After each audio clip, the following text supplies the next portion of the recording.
Moving on here tonight, no doubt you've heard by now that President Biden pardoned his son Hunter after saying that he wouldn't do it.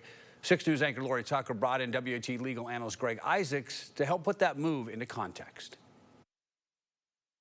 Greg, thank you for joining me. Lori, it's good to be here. All right, presidents do have the power, obviously, to issue pardons. And with just over 2 months left in office, as you know, President Joe Biden used that power to keep his own son, Hunter Biden, out of prison.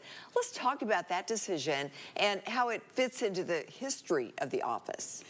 Wow, presidential pardons are no stranger to controversy from the very beginning. The mercy pardon was adopted by our founding fathers, made a part of our Constitution, and George Washington wasted no time in making a controversial pardon of 2 individuals involved in the Whiskey Rebellion. So it goes all the way back to him. And it's continued all throughout history. And Lori, there are 2 things that are apparent. One, presidents do not shy away from pardoning someone that is controversial or could be politically problematic. And it has changed history, so to speak. Andrew Johnson, after the Civil War, in 1868, Christmas Day, he pardoned all the Confederates that were involved in the insurrection to, quote, heal the country.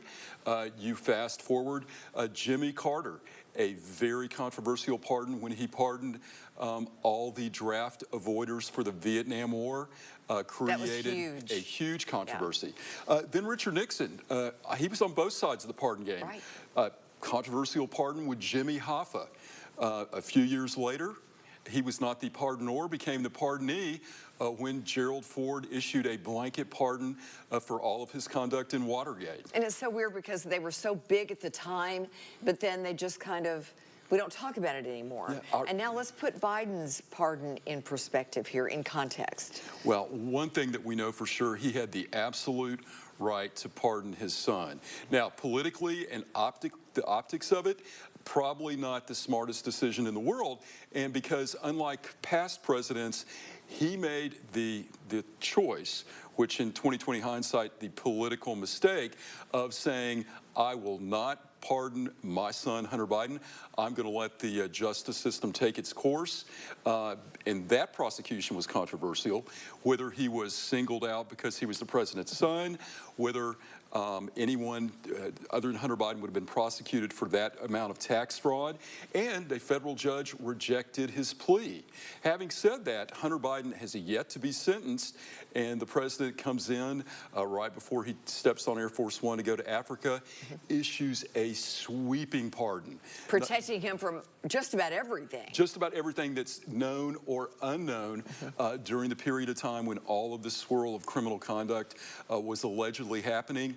And Lori, the firestorm started, and it still has not died down. It has not. Greg, thank you. Lori, Greg, thank you very much. Hey, if you have a legal question for Greg, you can send it to AskIsaacs@WATE.com. And remember, we talk with Greg every Wednesday at 5:30 right here on Channel 6 on air. They also have a deeper conversation. You can catch that by going to WATE.com at 2:30 on Wednesdays.